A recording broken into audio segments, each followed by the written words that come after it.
Okay, welcome back to the Stephen Howson podcast. Today's guest is Dave Mumbles Coleman, and we're going to get into that nickname in just a second. Royal Marine, he was hit with a grenade on his first tour of Afghanistan, and we're going to talk about overcoming that and what he's doing with his life right now. Dave, welcome to the show, mate. Thanks for having me, Steve. Pleasure to be here, mate. Right, I'm going to get into the first one, the obvious one, and I've got a bit of a spin on this one that I think is really interesting. I'm going to credit my wife for this one on the way in today. You always wanted to be a Royal Marine. Let's start on that. Why? So, I think the very first exposure I had to a PlayStation game was Metal Gear Solid. So from a very young age, dudes with guns, like doing cool stuff. I love that sort of thing. I'd always been in the outdoors, playing in fields, playing rugby, getting muddy. Played rugby from a young age. My dad was Army. My granddad was Army, my other granddad was Navy, although there was never pressure. What was he? My dad was in the Royal Corps of Transport, served in Northern Ireland. My granddad... Oh, that would have been spicy. When was that? 70s, 80s? Yeah, it would have been. 80s or 90s. About as spicy as it Yeah. Granddad, not too sure, although he served in Egypt, and my other granddad, Navy. I know he went on ship a lot, but not really in the ins and outs yet. There was never any pressure to join. I sort of just found it myself through films, movies, PlayStation games, all that good stuff. And in primary school, did you ever do when you had to draw what you wanted to be when you grow up and it gets put on a tea towel? So all the girls were there playing with flowers. I remember drawing and doing a tea towel. I don't remember it being like, what do you want to do as a career though? Yeah, so ours was like all the girls playing with flowers, all the blokes playing football. And mine, this is about 8, 9 years old, was me in camouflage with a gun with bullets coming out of it. Might call that a red flag, don't know, but might just say he was very sure about his career choice. Yeah, nowadays you'd probably get sent for a test or something like that if you were drawing yourself shooting. But it showed that from a very young age I was pretty set on what I wanted to do. I always was fascinated by the military. I think my dad used to read me stories and books and things like that. And yeah, it was everything that if you could show the things that I liked, that I was passionate about, team, being outside, challenge, hard work, the outdoors. Although my dad wouldn't say I was a fan of hard work as a kid. But yeah, all those things, it just encapsulated well, and it always had a bit of a pull. It was just pulling me. I was never pushed to it. It was just pulling me and testing my curiosity, I think. So Janine said this on the way in this morning, which was, I always wanted to be in the army. I don't remember not wanting to be in the army. I've got a photograph of me when I'm about 6, Desert Storm, because Gulf War I's going on. We went over to visit my uncle. He was based in Germany at the time, and for me it was something that it was inevitable that was what I was going to do. I nearly joined at 16. I had a contract playing rugby for Salford, paused it. When I got binned off from them, went straight back to the careers office and joined up and was in basic training 6 weeks later. I don't think this. I only was told this morning. I think civvies think people see the army as a plan B or the military as a plan B. But your experience, my experience, and I think it's a very, very common experience, is the vast majority of blokes that you'll line up with week 1, day 1, that's all they've wanted to do, isn't it? 100%, mate. I joined the Marine Cadets when I was 13, sort of youngest age I think you could back then. I remember it because on that day, me and my friends, we were supposed to be going to Altrincham to the cinema with a few girls. That never happened to me, by the way. And this Marine Cadets thing was on for the first time. And I was like, but this never happens to me. I should go right. But I went to the Marine Cadets and I marched around a car park in Halfords and then polished boots and got shouted at and did press-ups. And I was like, what have I done here? Why have I picked that way? But then the more that I went, it was just the routine, the hard work, the being told what to do, following orders, and that all the people around you being the same mind. It was perfect. I think a lot of people from rugby too are just perfect for it. The perfect sort of, you've grown up being bashed around, you've got back up, you've got muddy, you've been cold, you've gone out when it's raining from the changing rooms and all of that. It's perfect, isn't it? I always knew that I wanted to join. It was never like a backup because, being honest, I had no backup. I think that's what helped me when I got to training because there was no other option. I had cut off any form of safety net that I had, very much with my attitude going through school. Any subject that I wasn't interested in was like, I don't need this. I'm joining the Marines. I don't need to know about Henry VIII. I don't need to know about mud. well, I probably did actually, mud run. I don't need to know about RE, I don't need to know about this. And I had this really bad stinking attitude. ADHD probably, couldn't focus on anything that I wasn't completely interested in. And I got my notes took off me in this classroom, and I was writing lines. I'd like gave myself lines of Victoria Cross winners because my interview was coming up. Corporal John, Pretty John, over and over, and they went, "What is this?" And I said, "Well, this actually sort of benefits me." And they threw it up, tore it up, and that threw it away. So I was like, "I'll try that again." And I was just back, and no interest with school. Rugby was good, but what I really wanted to do from the earliest moment that I could was go and join the Marines. I agree on the rugby thing, and there's a big rugby culture in the military as well, isn't it? I think it's actually bigger than football. Yeah, I would. In units, which is mad because you think football is played more socially. Like for me, we played football every single night, in phase 2 at least anyway. You was allowed to actually do things that weren't just ironing. We played football every single night from as soon as we knocked off at 5-6 till it went dark. But the culture is rugby. Why do you think that is? Because it's camaraderie, isn't it? I think, it is a different attitude. Football attitude and rugby attitudes are different. 100%. I've never played football. That's wrong, actually. First sport that I tried to play was football. And then after the first training session, the coach spoke to my dad and said, "Won't bother bringing him back, mate." Which ignited this spark for rugby, where my skills and the size of my head were better placed, to be honest. But rugby typically is played on a Saturday for the men. Football Sunday, right? Not necessarily. Not necessarily. All I've known rugby as is clubhouse. Afterwards, everyone goes in, no matter what. Everyone has a drink with the opposition team. You do man of the match. You do this. You do little races. You have a laugh. You shake hands. The whole team stays together. The whole team goes out together till whatever time. Comes back Sunday to pick up cars. Talks about yesterday. Group chat all week. Never stops. And it's live, breathe, and the camaraderie and the teammates. And you are going to war together. It's bang, bang, bash. It's broken nose, get back up, mate, get back in there, we need you. It's the same principles. I think it just readies people for the military. It's that bounce back factor, isn't it? But also, it's ironic because I don't drink now, but the drink culture coming from rugby into what the military was like back in our day, it's hand in hand, isn't it? It's exactly the exact same thing. It's literally, if you've been, like obviously I played rugby growing up, I played rugby league, which is the sort of ginger stepchild of rugby in Manchester at least. The northern, yeah. I mean, it's M62 ball in it really, because you're talking Wigan through to Hull, and it kind of touches like through Salford and Oldham and that. So there's a little bit of exposure of it here, but it definitely is the poor second cousin.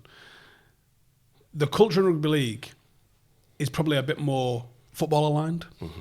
It's not quite as the Blazers and Ties and that old boys network that rugby union has, but the culture and the camaraderie is a military culture. Like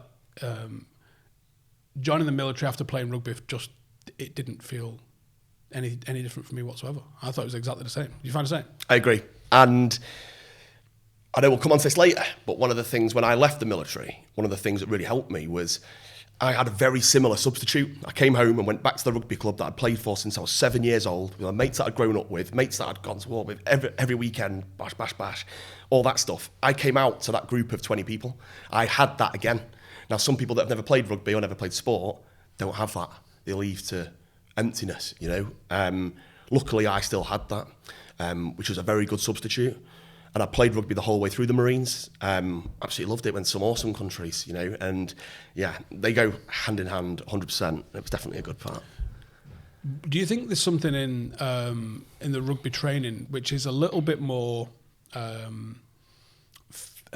physical in terms of like you do require to do a little bit more weights? You are required to be a little bit more robust than maybe football as a sport, or actually, no, rather than just picking on football here, than any sport. Outside of what being like a triathlete or something like that. Mm-hmm. I think anyone who does any running specific sports, you're going to thrive in the military because guess what? You're doing shitloads of that. But I think rugby in particular, because of the frame that rugby players are generally required to have when it comes to tabbing or yomping or carrying weight, I think you're almost uniquely prepared in a way that maybe footballers aren't, that maybe, I can't think of any other sports, fucking darts players. Athletes. Yeah, I think any other sport like that, you're not really kind of getting the same level of preparation.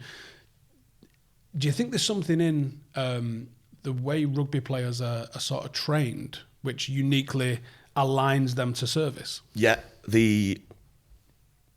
physically, yes, in terms of the things that you have to do. You know, it's hard, it's arduous, it's muddy, it's dirty, it's honking, isn't it? But I think more mentally, it teaches you to problem solve and it teaches you resilience. And when I say problem solve, it also teaches you to lose as a team and to come together. But to problem solve, it might stun you to believe this, Steve. I wasn't the tallest lad on my team growing up. I was actually well the shortest, right? And these lads were big. We're playing against lads from Carlisle, big, heavy-set lads that had beards when they were 13 and all that stuff, right? And I was like, how can I fit here? Like, how can I still be good? Because their playing field, this big, heavy one's good. How do I do it on my playing field? Well, I can be agile, I can be fast, I can be good at passing, I can be good at kicking. I've got to think of a way around that. But the resilience factor of getting smashed by these big blokes, you know, much, much bigger than me, and knowing that there's no excuse here. Like, you're all the same. Same as joining the Royal Marines at 16 years old, being around blokes that were 30, 29, 28, saying, mate, just get up to the standard, that's it. There's no, are you all right, mate? You know, it's the same for everyone. Yeah, standard's the standard, and you need to meet it. So yeah, you joined at 16 then. Yeah. Was there 11 passed out from your course of 60? Yeah, I think it was 63 started and 11 of us originals finished. I'd have to find the photo, but it was around that sort of number. I always say this, and I wish I could say if the top bloke's here and the person down the bottom's here, I wish I could say, yeah, I was just up there. I was in the trenches, mate, from day one until the commando tests, and I was the person that struggled the most on the commando test too.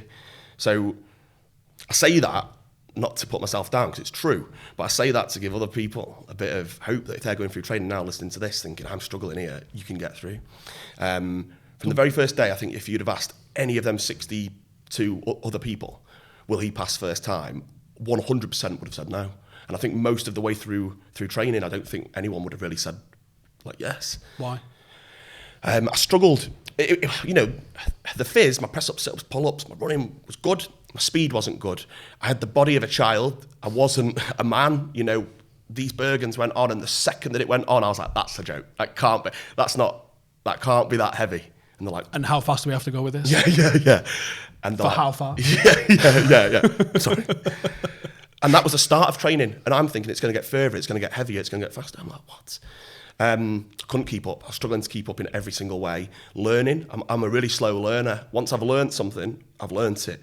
But some people were natural soldiers. They picked it all up. They were good with admin. And I honestly couldn't find anything I was good at the start.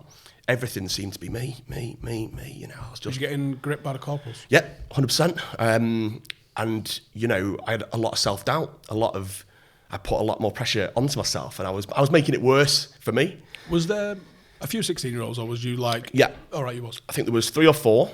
Now, there was 1 or 2 lads that were younger than me by a few weeks, few months, but they didn't pass. My stammer, too, was at the worst it's probably ever been in terms of nerves. I'd gone through school. I couldn't say my own name. I couldn't say, yes, miss, blah, blah, blah. I got there. First thing you have to do, right, name, rank, number. And I was fuck. And this corporal just went, what was that? And I was like, oh no. And he went, Corporal Smith, Corporal Jones, get over here. And I was like, you know, do it again. We got a live one. yeah, do it again. And they're like, right, we're going to try this again. And I was like, and it's just worse and worse. And I imagine once you're on the spotlight now, it's game over. You ain't. Mate, that's it. Back then, yes. I've learned to control it a bit more now. It'll come out during this. You can laugh. We'll all laugh. It's all right. It's fine. But I remember they got me in front of the whole troop to read a book. Read this book until we're done laughing, type thing. You know what I mean?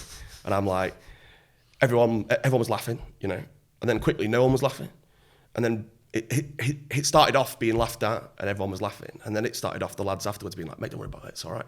And that's the camaraderie that it does. And people can say what they want about that approach. This is the military, it's tough, it's not cotton wool, blah blah blah, but that helped me more than any speech therapy that I did as a child ever. They call it character building, don't they? The character building. / bullying, there's a fine line. There is a fine line, but I think you've got 2 options of how you take it. You can perceive to be bullied with it, or you can go, I'm going to show you that, you know what I mean? And I took that route. And when they asked me to read stuff, I went, all right, sweet. I'll have a go. And when I was stuttering, I was just thinking, just try. They're probably thinking this is funny, you know what I mean? Just try and laugh, you know? My corporal, when it got to the part of training where you have to take radios in like phase 2, I remember going to sign one out. He was like, mate, don't worry about that. So I had a slightly less amount of weight to carry than everyone else. So there was a prof to it, if you will. But yeah, certain parts, it made it really difficult, but it just made me that more determined to pass. I never thought I would pass first time. I didn't realise this was mindset back then. But my mindset when I went was, I will just keep going. I'll never quit because I want to be here so much. But I'll wait for that hand to come on my shoulder and go, mate, you've had enough. Yeah. And even then, I'll go kicking and screaming. I'll say, no. And that hand didn't come. Well, it actually did come on the 30 miler. It came twice. On the commando test? The final commando test, yeah. And I said, no. And we can get to that. But my section corporal, who had like taken me through training, said to the person who brought the hand on, the person running it, on my head be it, I will get him round this. And I was miles behind everyone. And he was like, he's done, he's finished, that's it. And this corporal, who I didn't think he thought of me what he obviously did, said, no, on my head be it, I'll take the punishment, I'm running him round. He was only meant to run the first 6 miles and then get the coach to the 28-mile point and then join in for that part, right? Sounds good. By the time I got to the 6-mile point, the first stop, the other lads were setting off. They'd had the stop. So for me, it was keep going.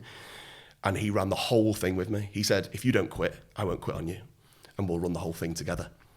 And it got to a point where he said, oh, mate, we really need to catch up now. And I'm tears, snot, sick, all of it. Like, I know. What's the time limit on the 30 miler? 8 hours, but you've got 45 pounds on rifle. And it's Dartmoor. Over Dartmoor. Baby's heads, undulating. It was the start that did me. You come out of Oakhampton camp, go over this cattle grid, and you start on a hill like that. And I was like, you're joking. Like, I would already drop back in the first K. I couldn't believe it. And then I just couldn't catch up. So, obviously, I've not done the Royal Marine stuff or the commando course. Is it almost like a best effort then? The 30 milers not. No. 2 of the commando tests are the endurance course and the 9 miles. And the Tarzan assault course. But the 9-mile speed march is done as a troop. As a squad. Yeah, a squad. And the 30 miler, same thing, is done in your section, in like packs basically, led by a corporal. So how was you allowed to drop back? I shouldn't have been. Right. I shouldn't have been, to be honest. But it was like, we need to catch up. And I was like, I know. He said, no. How far behind are you? Are you talking? I can't see him. Wow. Gone. Yeah. Can't see him. No chance. Yeah, that's jack wagon. Yeah. And he said, no, I wasn't meant to do this part. So being honest, I didn't read the map last night. He said, I don't know where we're going. We need to catch up. And I was like, right. So really started trying to catch up here. Last 2 miles or last mile, whatever it was, I can't remember. We've seen them. We've honed in. And we've caught them at the very end. And the corporal who was leading the pack went to me like, bloody hell, Recruit Coleman. He said, I've never seen someone struggle this much and still pass, which is obviously meant to be an insult, isn't it? But on reflection now, doing this sort of thing, it's the biggest compliment ever because of all the people he's taken through. He's never seen someone get to that point, but keep going and pass. I would have loved to have been at the front and tell a story that I was the best and blah, blah, blah. But I actually think I get more out of, and other people get more out of hearing that I was one of the worst. I was near the back, but I still managed to get through and was the youngest person to get through. I'm not trying to big myself up and ask for a medal or something, right? But that was my story, and that's all I can sort of tell on it. Well, that is great, obviously. I mean, it's a gritty course. That's top and bottom, there's full stop. Yeah. But that's obviously great.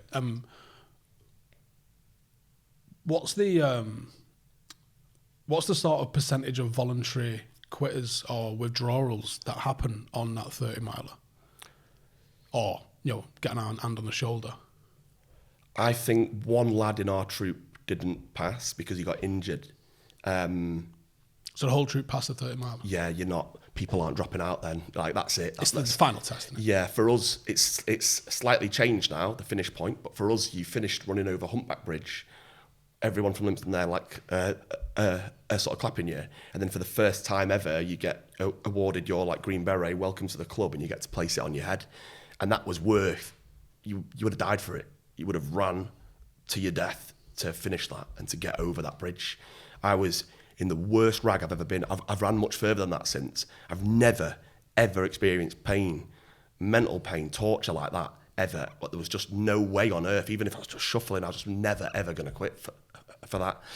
I think one lad got injured on ours very near the end, mile 26, and the rerun is the next day. So you've got to do it the next day. He's just done a marathon with 45 pound, with the pressure of 32 weeks of training coming from behind him.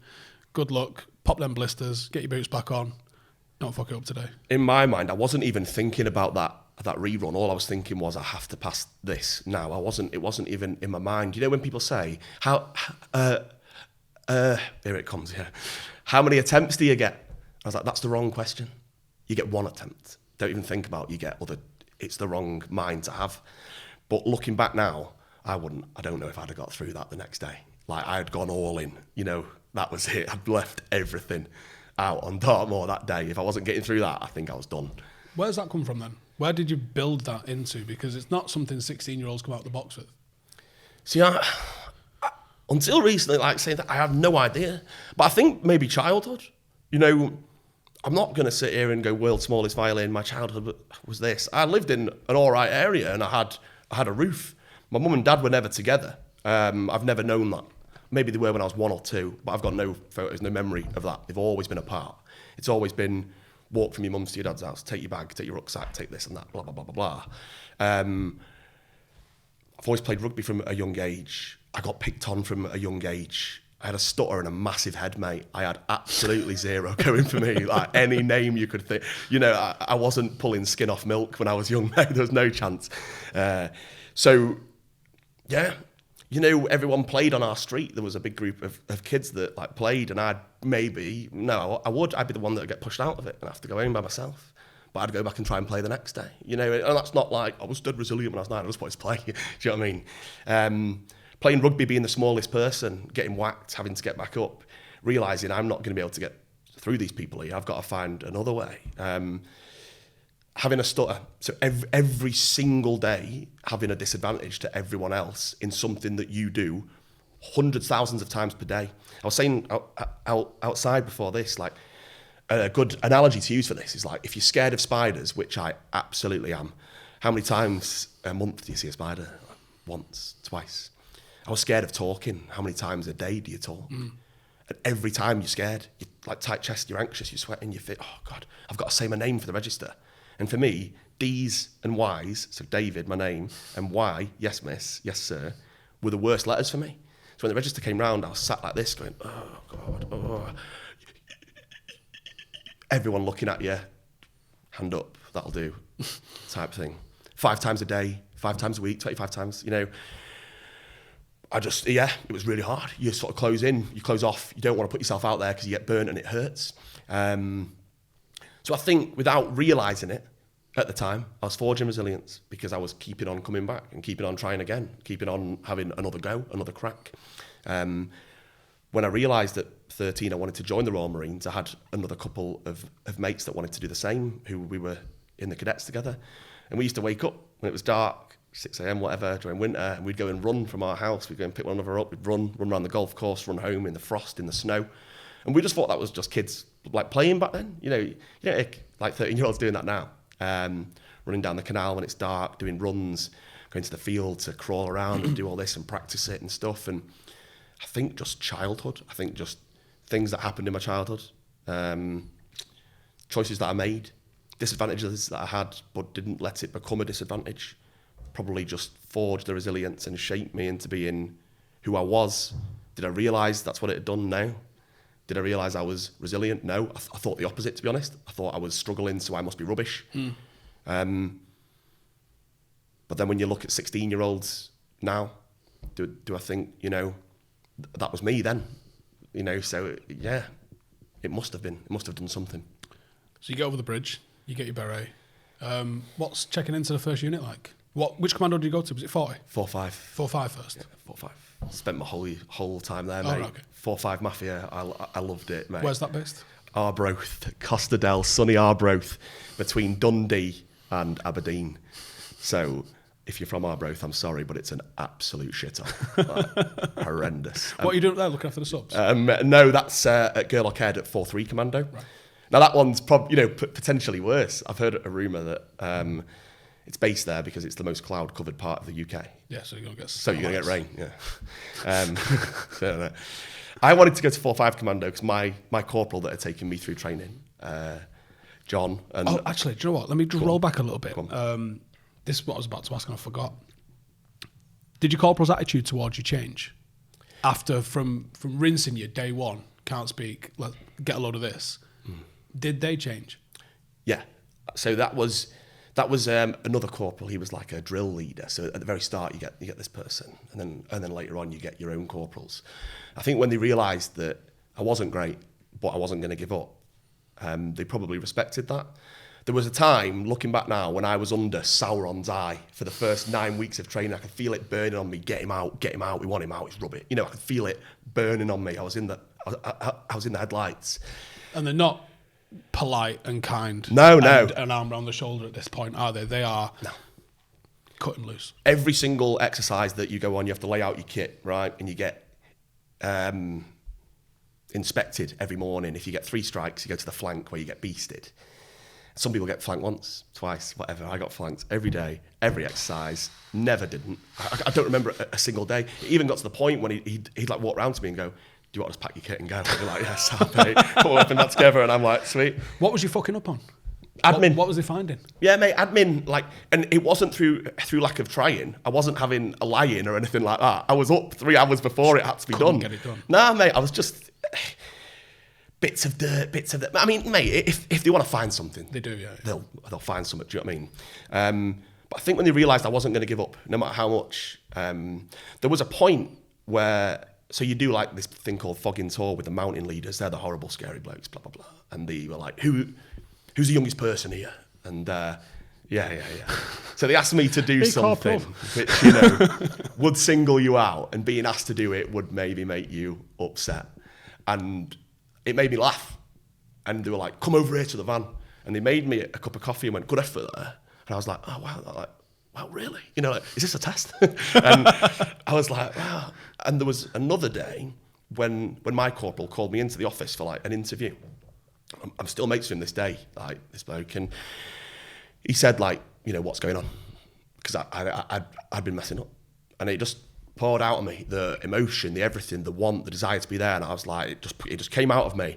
And it basically, to summarise, it came out with, I know I'm not the best here. I know I'm not a natural soldier. I know everything takes me 2 or 3 more times than everyone else. Like, I know that, but I swear to God, no one wants to be here more than I want to be here.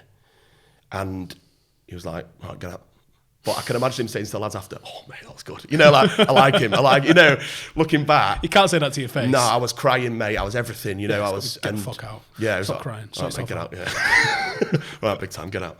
And I'm not going to say after that I got special treatment. I didn't. But I reckon he had a little bit of respect for me. The first yomp that we did, what I was saying at the start of training, I really struggled. This Bergen came on and I couldn't believe it, mate. What was you weighing? Oh, God, mate. It must have been within the... I don't even... everyone asked this back then.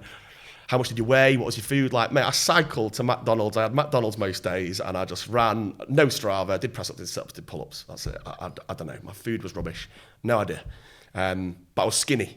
I was a skinny young lad. This Bergen crippled me. I was just in bits. I couldn't believe it. And the final yomp, killer yomp, on like Final X, the big one, I had the GPMG 4, I had everything. It was kind of like, we'd just done this massive troop attack. The GPMG gunner got to use it, got to fire it. And then they're like, "Right, the yomp's coming up, you have that, muggins." How about that? So I've carried this on the hardest yomp, the heaviest kit to carry. And I was sound. I remember him coming up to me going, "Are you finding that?" And I was like, "Good, corporal." And he was like, I could tell deep down he was like, happy days, but he was like, "All right, mate, you know what I mean, whatever." And there was people dropping out, people flagging, people done, and I was the one trying to help them. That was me at the back on the first one, crippled by this Bergen. And at the end of training, this is what I mean, I was not conditioned to it then. I was conditioned by the end. I bloomed very late in training. I was the slowest flower, mate, in that troop, but I did at the right time. I peaked on that. I did that and I was sound. Yeah, it hurt. It hurt like I couldn't have gone much further, but I was never going to quit. I was smiling, I was laughing, I was holding conversation, and I was helping others. So I'd say, yeah, their attitude did change to me towards the end of training. All right, so go on. Fast forward back to checking in at 4-5.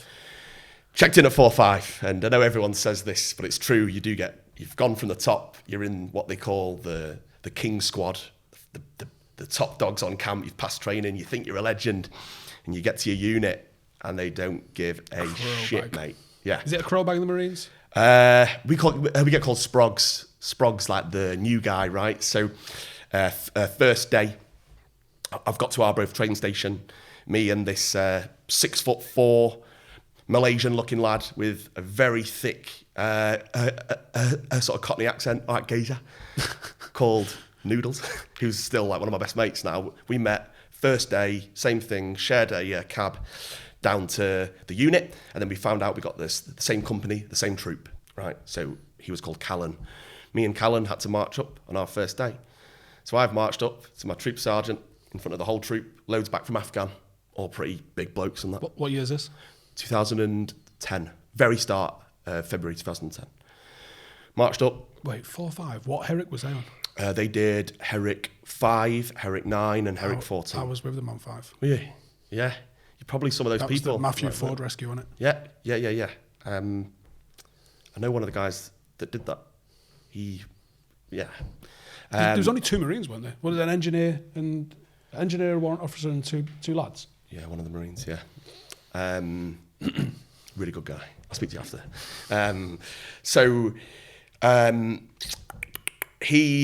We had to march up to our troop sergeant in front of all these people. And I've tried to introduce myself. Now, I'm not very good at this. And he goes, what the fuck is this? And I'm like, here we go again. And I can hear him laughing behind. And I'm like, Is this on like a morning parade? Yeah, morning parade. First fantastic. thing, everyone stood there. 80 blokes there? Yeah. Super. And he's like, what are you doing, Tourette's boy? I've tried to say, it's not Tourette. And he goes, right, fuck off, Mumbles. So from that day forward, I was Mumbles. Some of my best mates didn't know I actually had a name. They thought I was just Mumbles. And then my mate Callan marched up, 6'3", Malaysian-looking lad, and they went, right, you're now called Noodles, go away. I don't know if we can put that in. We'll see. So, yeah, brought down with a sort of crashing thud. I'll be honest, I didn't have the best experience when I got there. I was in a troop of people that had just got back from Afghan, who were all... tight. Yeah. It wasn't great at the start. Yeah, for those not aware, they're not going to give a fuck about you. No. You weren't on the tour, shut the fuck up, don't even look at me. Exactly. And I know everyone says it, but I think we got put in the company and the troop, one of the troops that typically were dishing it out a little bit more. Not going to go into it loads. But, it wasn't great. It wasn't great at the start. And it probably pushed my confidence back and aspirations a little bit further back. So at the very start, the Sergeant Major came out and went, I want 2 volunteers here now. And me and a lad called George Sanderson, lives from Manchester. We were like, yeah. Like sort of new lads. He goes, do you want to go to SFSG? We'd been there like weeks. I was like, yes, please, yes. He's like, I thought this was a joke. I'm about to get a toilet to scrub out or something like that. Yeah. Leaving routine, go and get the stamps, go. So we're getting stamps, running around. We can't believe it. We're high-fiving. We're on the way. This is it. And then someone got wind of it and like called us in and went, where are you going? We're like, we're off to it. No, you're not, mate. He goes, you don't deserve that. You've been here 2 minutes, but which is true, which is fair. Blah, blah, blah. And you think you could have gone to do that? You think you would have been able to go and do and just, confidence down type thing. Yeah. And by the way, you're on guard this weekend. Yeah, for being so necky, thinking you could go on that. Who do you think you are? But yeah, a little bit of that. But then later down the line, we had some amazing corporals come over, some really good guys, and the mood and everything changed. It became much, much better. I was training hard, preparing. We knew it was inevitable. We were going to war. We were going to Herrick 14. We were off to Afghan. That was it. What year did you check in? Check in to Afghan? No, to the unit. I got there at the very start of 2010. Right. Herrick 14 was coming up at the start of 2011. So preparing for Afghan, which is 53 degrees up in Scotland during winter. Sounds right, doesn't it? Yeah. That's what we did. Yeah. We did the exercise Herrick Eagle I got hypothermia, preparing to go for a summer Afghan tour. I was laying line and fell for a river. Mate, I said the exact same day. So we got up to Barrybudden, which is like the sort of training area. It wasn't Otterburn by any chance, was it? Oh, mate, yeah, I've got some bad memories of that place too, mate. I'll actually tell you one of them next. But we were up at Barrybudden, like doing section attacks, running straight. Me and Noodles have only just passed out. I want to make a really good impression here, and I've been given the LSW, the long stupid weapon, so I look pretty stupid anyway. Try to move, moving forward. We get to this frozen pond, frozen lakey thing, and you can't swerve it because you're going to come in someone else's arcs. And I'm like, I'm going to show you. And this is live. You're doing live? It was blank. Right. Yeah, I won't even. Yeah, it was blank. But still, it's not good drills. You wouldn't do that. So I was like, I'm going to show you how good my drills are. I'm going to run straight and I'm going to, like, no emotion. You know, like, if it comes up to my knees, fine. Boom, over my head. Yeah, so I'm under.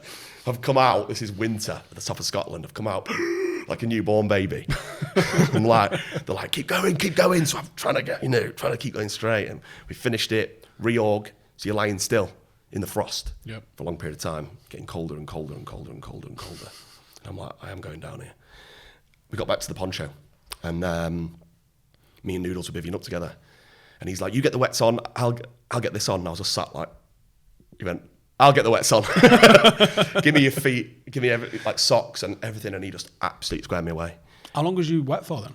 A long time. A long. Mine wasn't that long. A long time. I was almost in and out and in front of a kerry heater to getting sorted out Yeah. because I was jackhammering. Yeah. Mate, big time. We then went to Otterburn, which is like Newcastle type way, isn't it? That sort of way. Now my grandma, like, God rest her soul, lived not too far.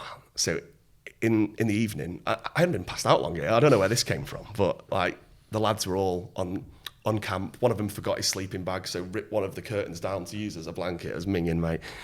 And one of the lads had a van, and I said, mate, if you drive me to my grandma's house, I'll have us a steak pie made, a shower, and we can sleep there. Done. Nice bungalow. Do you want it? He's like, yeah, let's have it. So we're driving back. I'm like, Gran, them steak pies you make, man, you're eat. I'm like, get one on, rapid. We're coming in hot. You know, and we've got there when I'm excited. The stutter comes out too, so that'll happen. Cam cream rig. She's like, take your clothes off at the door and come in. And we're all showered, steak pie and all that, nice and warm. And then back, no one knew, so managed to get away with it. That's a fucking brilliant one. Yeah, I love that. Yeah. All right. So, what have you got as a beat up? 8-9 months before you go? Yeah, something like that. Exercised off your nut? Yes, like mad. And I made a classic mistake. I was still playing rugby. I dislocated my shoulder, and it was looking likely that I wasn't going to get to go. So I did all of my rehab, stopped playing rugby. Like prior, I was like, I have to knuckle down here. I got moved companies because there was a reorg. There was a little reorg. The parallels are the same. I got told, don't play rugby. Yeah. I broke my jaw, and we was in the field on the Monday, and I had this fucking swelling going on, and I couldn't fasten my helmet strap. And my sergeant major was like, what have you done? And I was like, I think I've got an abscess on my tooth. Turns out I broke my jaw in 2 places. Howson, you look more honking than normal. What's happened? Yeah, good. Can't play rugby and get injured. When they're like, and especially when they're told, do not go, we are on exercise, and then we're off. Mm-hmm. Yeah. Go on, Karen. And classic thing about what the Marines does, I think it prepares you. It prepares you, if my life already hadn't, for a bit of separation. So I'd passed out of training with my troop I'd been with for 32 weeks, and then you're all off to different units. See you later. You'll never see them again. I got to this troop. I'd trained with them for a year. Afghan next month. You're off to a different troop. See you later. With loads of strangers, and you're off to war with them in a month. Go work it out. What they did move you into same company, different? No, different company, completely different company. So what happened was, I was in X-ray at the start, and then I got moved to Yankee because I believe Yankee had more PBs, patrol bases, little small like bases where everyone is in Afghan, than X-ray did, and we needed to make this little bastard child troop. Like 3 lads from there, 3 lads from there, 3 lads from there, newest lads, put them together, bang, you're off to Yankee Company to form this new troop. And that's what happened to us a month prior. And then we knew we were going. I'd volunteered to go on Herrick 12 as a BCR, battle casualty replacement, for 40 Commando prior to that. I really wanted to get stuck in. I'd gone down and done all the beat up training, everything like that, and didn't get sent. So then I came back to 4-5 Commando, and we were off to Afghan. This would have been the very start of March 2011. So, rocking up for a summer tour. Yeah. In 2012. 2011, very start 2011. What Herrick's at? 14, Herrick 14.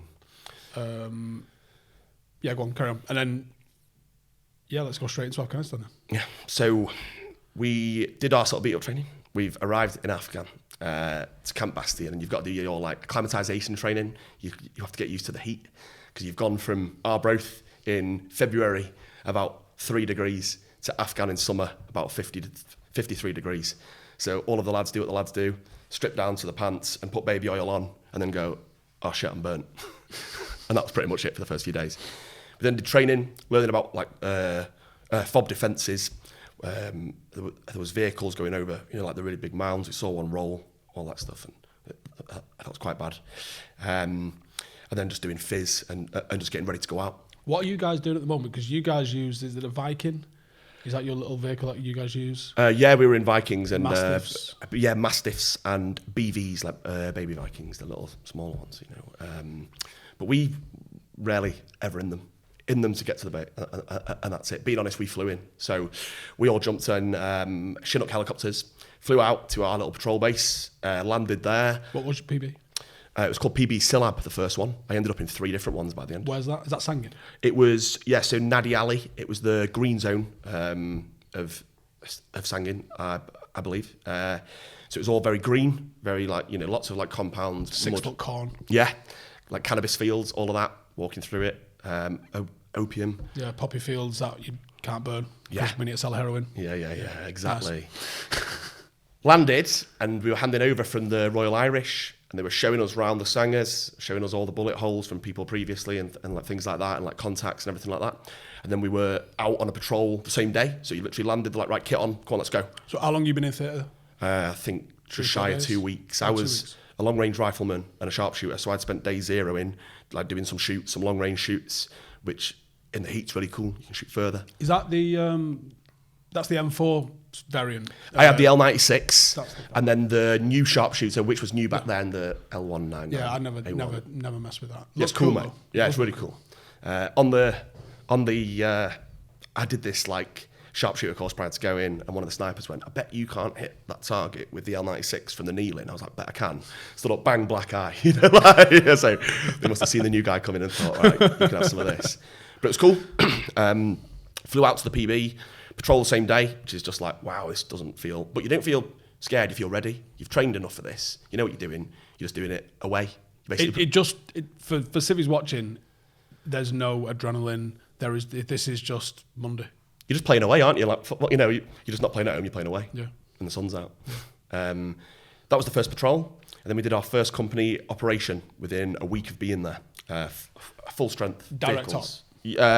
Show of force. We've taken over. This is what we've got: vehicles, air, all of it. All of our lads out. We've been out on the ground for around about 8 hours, something like that. Heat, roasting up. People starting to switch off. I've gone firm next to this compound wall. It was all great. There was kids, there was cows, goats, all people playing, all that. Kids coming up and asking for chocolate bars. So this is the day of the grenade incident? Yeah. All right, I was going to roll you back to go for the full day here, but go on, might as well carry on from where you are right now. Go on then. Kids coming up and asking for chocolate bars. Been no contacts, no dramas. Feels normal. The atmospherics feel great. And then... Well, yeah, kids is usually a pretty good combat indicator that nothing's going to happen, isn't it? Exactly that. And then there was no one. It just seemed off. Everyone was gone. Quiet. Still.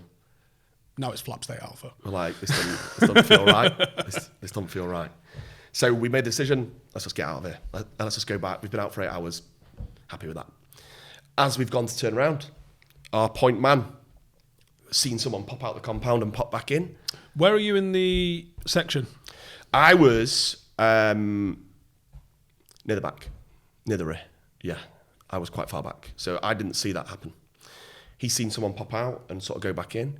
And they use a method called a come on, which is to get you to come on, right? Yeah. So they want you to go... Pop around the corner. I'm going to follow that. They put a tripwire and then bam. So our point man's gone to follow in, and we just heard boom. And I thought it was him. I thought he'd set something off. So I'm trying to look round and I can't really see anything. There's dust, cloud, dirt, taste a bit of metal. I'm like, where's my rifle? It's gone. And as it's cleared, I've looked down and my trousers are all shredded. There's blood down my legs, my neck, my face, my arm, and a piece of like metal stuck out my shin bone. And what happened was there was a murder hole next to us, which for anyone that doesn't know, they drill a little small hole like that. I can still get your head in that, yeah. And they can see the camouflage come past. And chances are, I want to say it was some big time like Taliban commander. Chances are they've paid a kid, they've paid someone, or made someone do it. And they've pulled a frag grenade, rolled it over the wall, and it's rolled next to my feet. The medic behind me saw it. I didn't see it. Now, frag grenades, anyone that doesn't know, has got a kill radius of about 10 metres, ruin your day radius 20 metres, and this was 1.5 metres away, which... So is this coming in front of you, behind you, side of you? No idea, just over, no idea.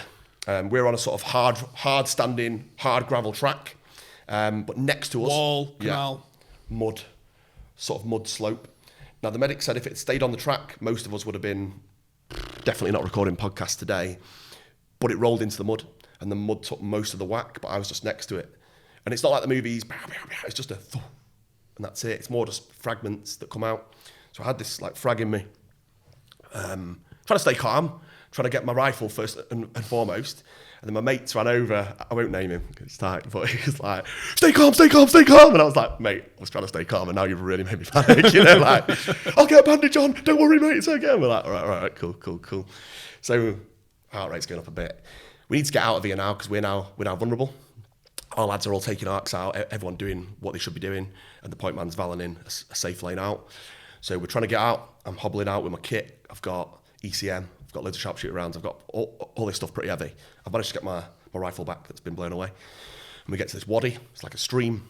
And the medic said, your leg can't go in that. If your leg goes in that dirty water, your leg's coming off at best.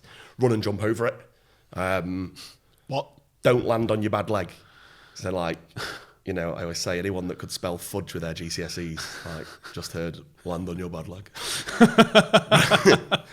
Ran and jumped, felt that bit of frag go in my bone, felt it, like a white hot needle injection into my bone. And I described it as a dead leg, but a dead bone. And I just melted to the floor, like, made a bit of a weird noise. I think you're allowed. Yeah. I won't make the noise again. Had to get out of there. So the Sergeant Major had come on a quad bike with a bin in the back, and I had to get to there. So we got to this MSR, main supply route, big long road, Brooklands Road for anyone watching from Manchester, type sketch. And he's gone, throw him in, I'll drive and take arcs to the front, you lie back and take arcs to the rear. He said, we haven't valen this like metal detect, so like cross your fingers and let's get back to base. Got back to base, you know, wondering, am I going to get blown into the sky here? Driving back. We've got back, waiting for the Black Hawk to come in to pick us up. One circles, one lands. But it kept getting delayed, kept getting pushed back. And I'm like, where is it? Where is it? Where is it? It was like waiting for an Uber times 10. You know, when it changes direction, you're like, what's going on? I remember getting aggy and impatient about it. And the pain was starting to set in now. The Sergeant Major had tried giving me his like morphine pen. It just fell to pieces in his hand, broken. So we used a second one, that worked. I tried chatting up a Sergeant Major who was an ML. I called him handsome in his uniform. And he was like, that's enough morphine for you. Morphine's yeah, that's enough morphine for you. I didn't want to play up to it. It was in, and I was like, you know, I'm going to sit here, and if anything happens, it happens. Then I was apparently just like, you look handsome. So something happened. The Black Hawk landed. I got carried on by my mates. There's a photo of that. And strapped in like that, looking up to the ceiling. And the ceiling was just blood from the last person. This American medic was trying to get a line in my vein here, popped, blood going everywhere again. I was like, fucking hell, probably the last bloke, wasn't it? But what sobered me up was I was moaning about this, getting pushed back, but chances are the last bloke, well, 100% the last bloke needed it a lot more than I did if it's blood on the ceiling. Flown back to American hospital where I was scanned, and the doctor basically said, like, long story short, you're going to keep your legs, everything like that, it's just frag, but we are going to have to remove one of your testicles. There's frag on your testicle. Look at the scan. And I was like, there isn't, trust me. you know, like, I don't think there is. And we had lots of second opinions, lots of people come in to check. And, you know, I'm starting to feel a lot less cool right now.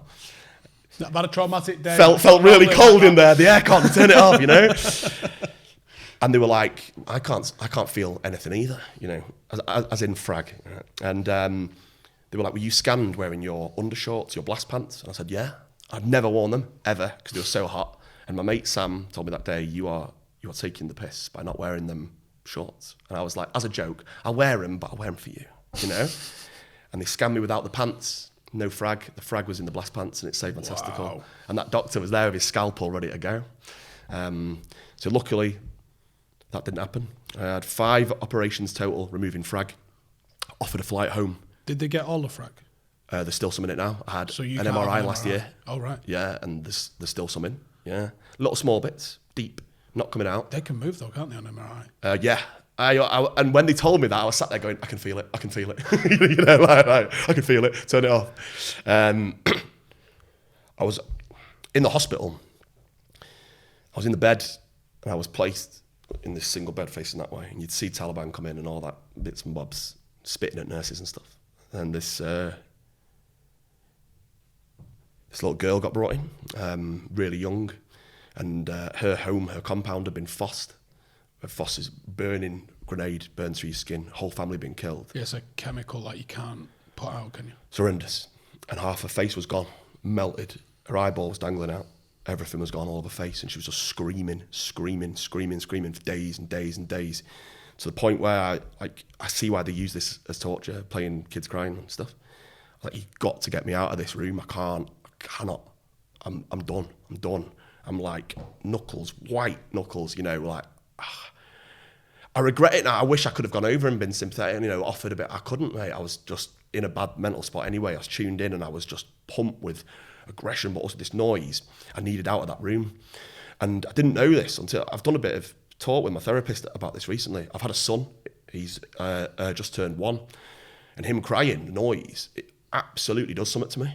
It's like nails on a chalkboard times a million. I know everyone doesn't like it, but it does something to me. It just, I don't know, I can't explain it. I wanted out of this hospital pretty quick. I got back out to the front line. I could have gone home, but I didn't want to. I wanted to finish the tour. I felt like a boxer that had been blindsided on the ring walk. Yeah, I wanted to finish this like tour off, and 4 months out there, contracted this very rare like Afghan flesh-eating disease, which was rotting holes all over my body. Had holes all over me, and one on my above my arse. And you could see my tailbone. Hole had rotted the whole way down. You could see the tailbone. Like a Mercer sort of affair, or staff sort of affair. Yeah. Like at my skin. Just like a dry hole almost. This is the skin layer here. It goes like that. It like starts like that, opens the top. You can see all the way down. You can see the bone. And I started getting lumps on my chest. And he said, if that gets to your lung, you're dead. We need to get you home now. So I went from the front line to Arbroath within 24 hours for this big welcome party. I thought there'd be like a medical team and everything like that, everyone waiting for me. All my wounds are stuffed, packed with this stuff that well hurt. Got back to 4-5 Commando, no one knew I was coming. No one there. The medical officer's on long weekend. So I went straight to Manchester and went straight out to, I think, Factory that night. And there's a photo ordered. It was a student night. Jaeger bombs were £1. I ordered 100. And that was just me, mate. Fell straight off the face of the earth then into a bit of a bad spot, mental health and things like that, to be honest. You've been fragged. You've been patched up, and it does sound like it is literally just patched up. You've gone back out on patrol. How long? Within 4 weeks. Was you effective? Or was you, I'm here, but... I was all right. I had to pass a physical assessment to go back to the front line. Right. But my wounds weren't healed properly. I still had stitches in, I think. I think they were them like dissolving stitches. My memory's not great at this time, but I do remember I still had bandages on. And I took them off at one point, and it was yellow. Like the plaster was yellow. Infections. Yeah. And I know like Marines are, we're very clean, very hygienic. Everyone takes the mick out of us for it. We shower 100 times per day, right? We had 10 litres of water a day for everything. And they were like, you need to drink 12 in this heat, or something like that. So I'm like, I need to drink this. And then I've got to wash my clothes, shave, brush my teeth. Impossible to keep clean. Sand, the dirt, your legs are going in rivers, and they use the rivers as toilets, don't they? Right? So, I'd pushed for that though. I will say that I wanted to get back out there as quickly as possible. I felt all right. I was strong. I was robust because I could bounce back from things at a young age, probably more than I can now. We actually patrolled past that very compound wall. I saw the hole, the crater where the grenade had gone off. Now, when I was back, before going back out, I'd moved my grenade pouch to my chest there. I wanted it there. I wanted to be able to feel it. And when I like patrolled past it, I was hands on, like Jen. I was hands on. I was waiting for another one to come over, and in my mind, I was like, I don't care if a stone comes over. This is going over. I was so on edge and reactive. I felt like plugged into the mains. I felt like just a lot of anger, mate, which came out when I got home, I think. Especially when the drink was thrown into it as well. Yeah, social hand grenade when I got back. I couldn't differentiate. I thought everyone wanted to fight me, and I wanted to fight everyone because my tour had been taken away from me. All this hard work, everything that I wanted, all this training for this had been taken away by a cheap shot, a blindside. If I'd have had a proper scrap with this bloke and he'd beaten me, then sound, but it was a cheap shot, and that had been taken away, and that wasn't fair. The middle part of Afghan, actually, before being sent home, you get 2 weeks off of R&R. You've got to go to England. You can't leave England. Under no circumstance leave England. Within 24 hours, I was at Manchester Airport going to Faliraki with 20 mates on the lash. And one of them, a best friend of mine, we were all like tops off in a bar. I was the most tanned human being in this place, by the way, because I just come from Afghan. He came up behind me and like Ric Flair, on my back, woo, and Summit just snapped. Turned around, saw red, went at him, pinned him to the ground, everything, gone. He's a really good friend, and he was just like, didn't know what to do. We hugged, we made up, and everything like that. We're still friends now. But I had no fuse. My temper was just uncontrollable. I've then gone back out to Afghan, done a bit more, then been sent home on this medical flight, medical emergency, medical team waiting for you. We've got to go. And when you're flown back, you generally go to Cyprus and do a mental decompression. Yes, you do, yeah. A week. I say mental decompression, you drink, you have a fight, you do whatever, blah, blah, blah, you get it out. Togas and... See a psychiatrist. And they deem you all right, or they give you more help. Now, obviously, on a medical flight, going home for an emergency, you haven't got a week in Ayia Napa, right? You've got to get back. It's an emergency. So I skipped that, didn't do that. But then no one met me at the other end. And I was sent home to do what I want. Well, I wasn't sent home, I went home. There was no one there, so I was like, see you later. And I got the NHS to sort out a lot of my stuff. So, yeah, I was back at home in nightclubs fighting. One particular night, really bad. Really, really hurt someone. And I just was out of control. I had absolutely no control over what I was doing. It was like rage, Was you the only one in the company that was happening to? Because I can't imagine you was. You see, I would have thought, yeah.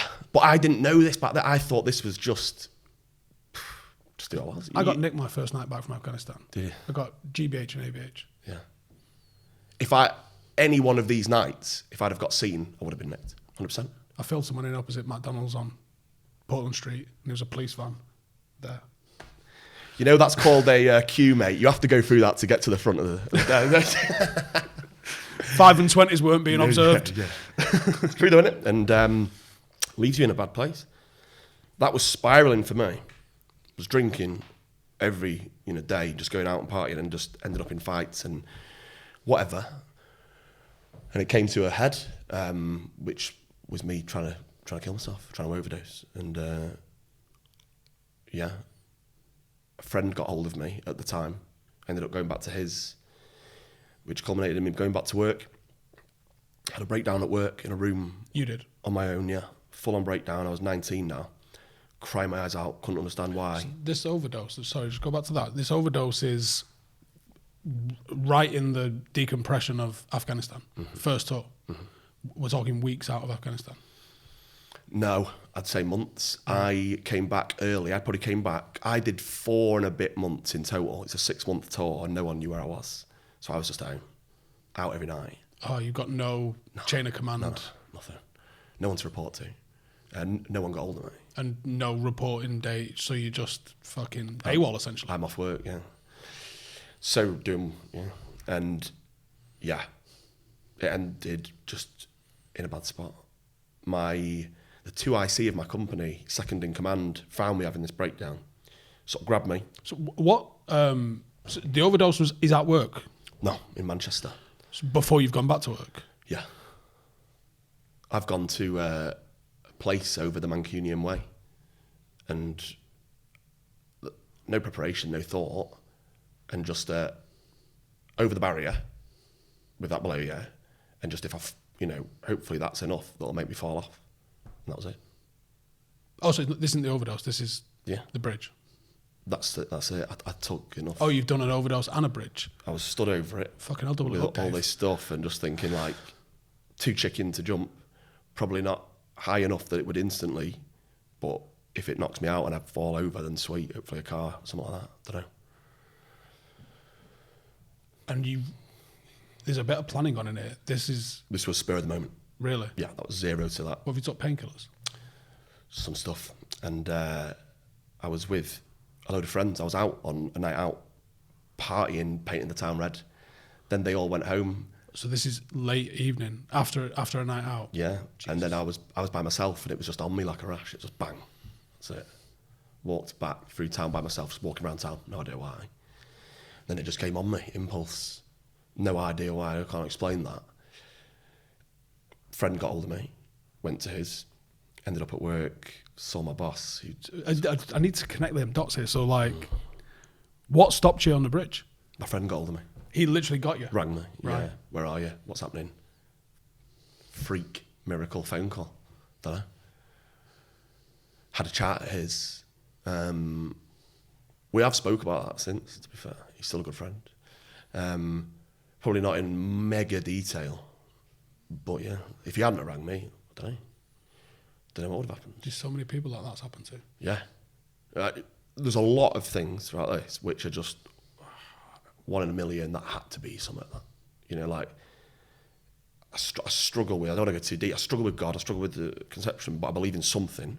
It's got to be something. Because certain things like that, grenade 1.5 meters away, which I should have killed you.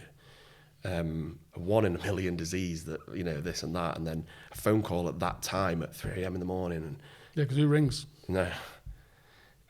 All of it. I'd hate someone to call me at any moment of the day. Just text me or fuck off. Yeah. So what's made you go back to work then? I went back to work. That's when we were all going back to work anyway. Okay. So everyone's got a Yeah. I'd been crying for days before going back. Like, I don't know why. I can't explain why. I've ended up back at work. My boss has found me in this storeroom, just sat there sobbing, inconsolable. He took me to the doctor, threw me in and gone like, he needs help. And I genuinely, hand on heart, if you'd have lie detected me and plugged me in, I would have said, are you the only person here feeling like this? I would have said yes, and I would have expected to pass that test. I thought I was the only person that was suffering like that. But I didn't know I was suffering. I wasn't sat there going, I've got PTSD, I've got this and that. I just felt wrong. Didn't know what it was. The amount of obviously drinking and everything like that was making it 100 times worse. You snapping with everyone as well? Yeah, definitely, yeah. Ask you a question, you've fired a fucking answer back before they've finished Since talking. then, I've had my tolerance levels for things was extremely low. I've got better. But yeah, short, no tolerance, no patience, no anything. It's everyone. You don't realise that at the time because you're not well. But it's fucking everyone, isn't it? It's literally the entire place. It's like, why is he fucking snapping? Man, move your fucking car! Yeah, mate. 100%. It's true. And this doctor was like, during the conversation, it all poured out at me. Just broke down. I said, I know I'm the only person. I don't want to get thrown out. I don't want this and that. And he was like, during this conversation, about 5 people have walked past the window, and I see them for this. See them for this same thing. And I was like, eyebrows it. I was like, I don't believe you. He was like, I swear to you, so many people here for the same thing. But I had this imposter syndrome that, but some of these people have done 3 tours, and Herrick 5 was really bad, Herrick 9 was really, really bad. I've not done that. So I'm on a different pecking order, rank structure of mental health to them. I don't deserve to feel like this because I've not earned the right to by doing these other tours or doing this more, So I couldn't accept it. I was like, no, that's because if we stood next to one another, it doesn't add up. And he was like, yeah, but it's an injury. It's a brain injury. I was really reactive to bangs, on another patrol we did when I'd come back, someone fired a warning shot, and I dove for cover. I didn't even know that I'd done it. Dove for cover, well out the safe lane, everything, dove. And I was like, what are you doing? And I was like, I didn't even know that. I didn't even know I'd done it, mate. When I first got back, I was walking past this box with wires out of it, and it absolute wires on a road, like things like that. I just couldn't get it right in my head. I'd done all this training, years of training, to think a certain way, to be hyper vigilant, to everything's a threat, blah, blah, blah, blah, blah. You're walking around thinking at any moment the floor can blow me up. You're in a minefield constantly. You don't know what's what.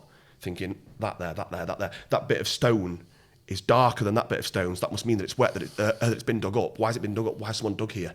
Thinking like that 24/7 for 4+ months. He's on a phone, why is he on a phone? And then no relief from that way of thinking to being out in a club with 100 Jaeger bombs in front of you and a load of students bumping into you, you know. It's recipe for disaster. But I got help then, but I wasn't ready for it. Did the military send you for psychiatric help? Yeah. After my third tour, I didn't get decompression. I got put on a junior cadre. So like, oh, the leave that you've got booked, forget that. You're going on a course where we're going to have to sleep deprive you to simulate what we need to simulate, and then you're going to have loads of fake bombs. We just got rocketed 256 times in Basra. And my head fell off of it with the rockets. The rockets were horrendous. And the worst thing about the rockets was the early warning system, the CRAM. If it's going to go off, it's coming for your vulnerable area. We had some close calls, rooms getting carted and all sorts. There was a lad got split in half in one of the toilet blocks with one of the rockets that came through. It cooked my head like you won't believe. And then we come back, we do I do my junior cadre where we're now getting fucking fake bombed all over the gaff. And I break my ankle on it. I come off the course. I don't even fucking pass the course because I'm breaking my ankle on it. And there was that many people got injured on the course. I had the course captain come up to me and be like, there's too many people failed this because of injuries. Can you just come back into the field and give a road movement brief and then you'll pass it? And I was like, no, I'm not coming in. No reason to be a dick, but I was being a dick. I get back and I got a doctor's appointment on camp, and it's a civvy doctor. And you know what those military computers are like? They take 15 minutes to put a letter in, don't they? It's just sitting there in the awkward silence. And the doctor's just chatting shit, and I'm so over listening to him waffle. And he's just like, "Oh, what you been up to? Been watching the footy? You been like blah blah?" And he's like, "Oh, you know, you sleeping?" And I went, "Oh, I ain't slept in about 4 months." And he shit himself. And he's like, "Oh, I've got to fill a form in." Next thing you know, I'm at Catterick. Next thing you know, I'm fucking in the Matt Damon room getting a fucking, so what's going on? What do you think this picture looks like? And I did 8 sessions and was told, oh, you're fine. Off you fucking pop. I weren't fine. The worst thing that happened to me was being told I was fine, because now I've gone, that box is ticked. Let's never open it again. And never fucking think about it. What did you have? Because it clearly didn't fucking work. So, I was given a therapist. Or did it work? Yeah, I was given a therapist and I was given antidepressants, but I wasn't ready to accept that. I took the tablets for a week, made me feel ill. You're meant to push past that. And I since have pushed past that on antidepressants. It's helped me a lot. I don't take them now, but it helped me when I needed them. I got to the stomachache bit back then and went, not a chance. I'm not having that. The therapist that I had then, I'm sure she's right for someone. She wasn't right for me. And I wasn't mentally mature enough. I wasn't emotionally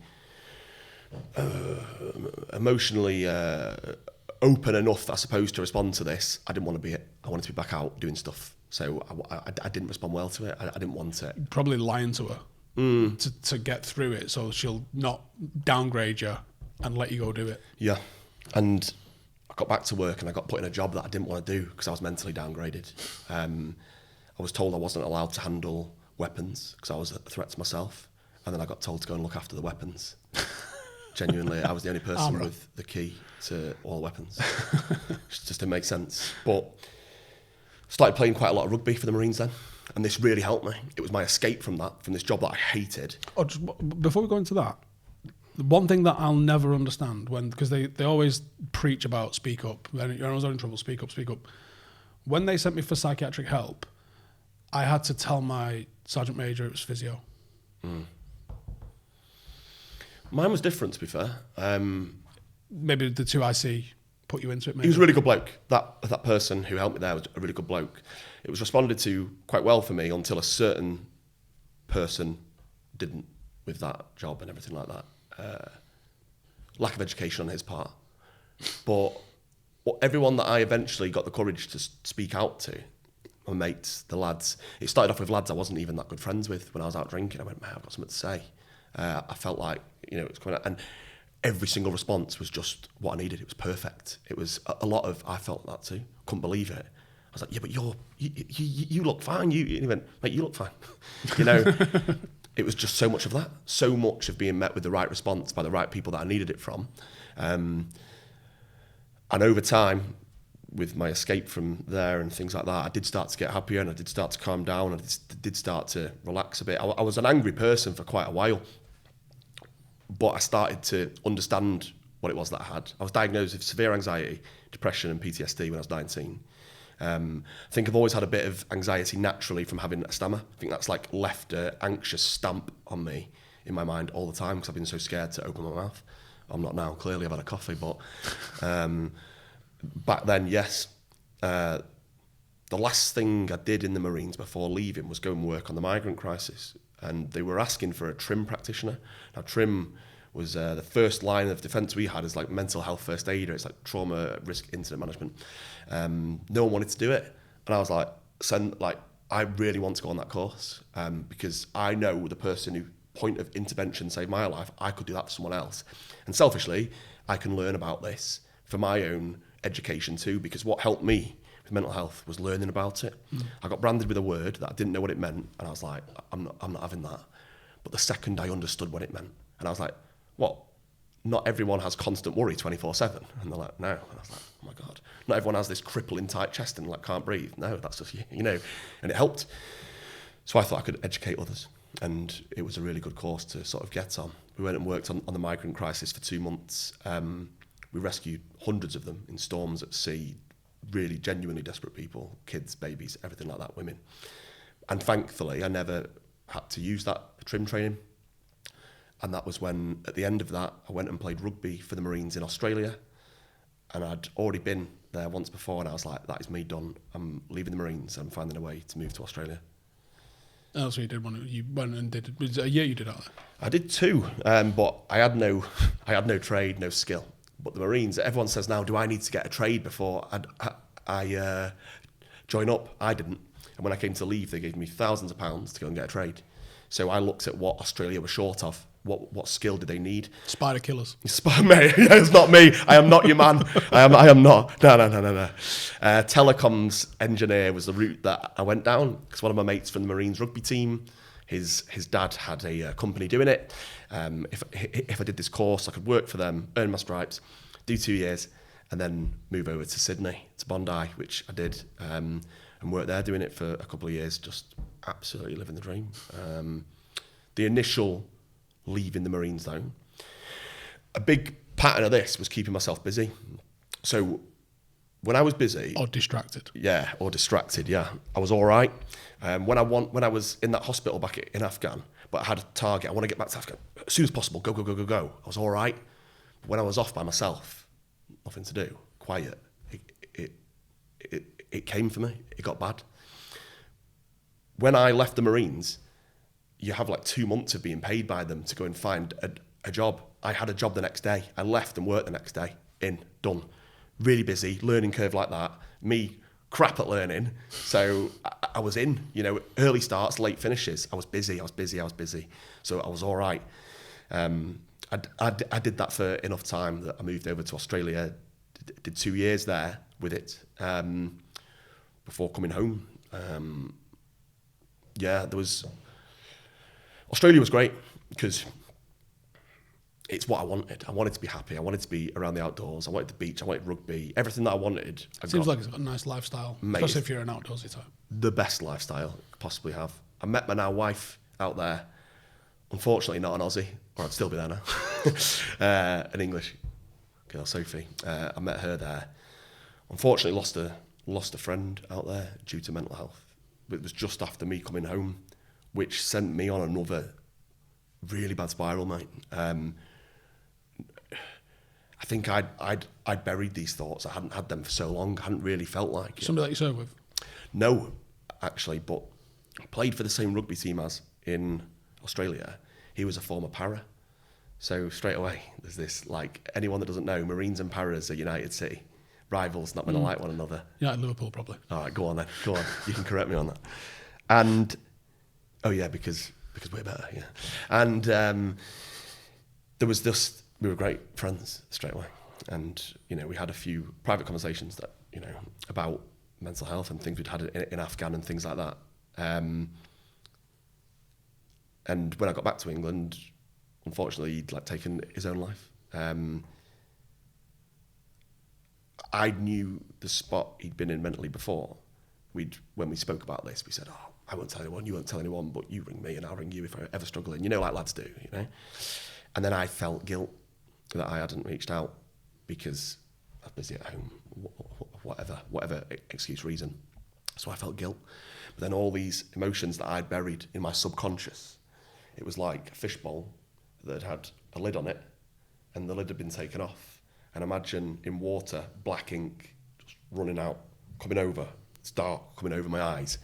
And it was just on me again. It was on me worse than it had ever been on me. I was drinking, whatever, every night, at home, on my own, writing a note in my phone. I don't know what it was for, but anything on my mind was getting put onto this note. It was locked away. And I was driving to work, still drunk, crying, closing my eyes, driving my van. Not man enough to swerve, but maybe hoping that I'd just hit a tree or hoping someone would hit me or whatever. I did not want to be there at all. That was the lowest, yeah, I'd say, 100%. And yes, because of that he'd gone, because I was very, very, very sad about that. But I think him doing it, because maybe not many other people could relate to that, to suicide, but I could. Everyone was like, "Why would you do that?" And I was like, "I know why you'd do that." Like, fucking right, no, yeah. And it brought that back out of me. It sort of came back out, and obviously everyone was in Australia dealing with this, and I was in England by myself with no one that knew him. He was a really big character, but no one knew. So I'd get drunk and try and tell my mates, like, yeah, he sounds like a good bloke. And I'm like, I'm wasting my time here. I need to be with them. It was during COVID and you couldn't fly. So, stuck. Yeah, and that put me in a rut, mate. Yeah. Do you think, Janine asked me this in the car on the way down, do you think our proximity with death as veterans and our impulsive ways, which I do think tours give you, gives us an ease with suicide that civvies don't have? 1,000,000%. I've said this before, and like ADHD, impulsivity, whatever. But also, at 18 years old, I wrote a will, right? I wrote a will, you know, carved out between parents, my sisters, and a percent. Or my sister. Yeah, yeah. Percentage left for the lads to split at the funeral for like drinks. And I stood outside my company like building, had a photo taken. Death photo. If you die, this is the photo that we'll use for the newspaper.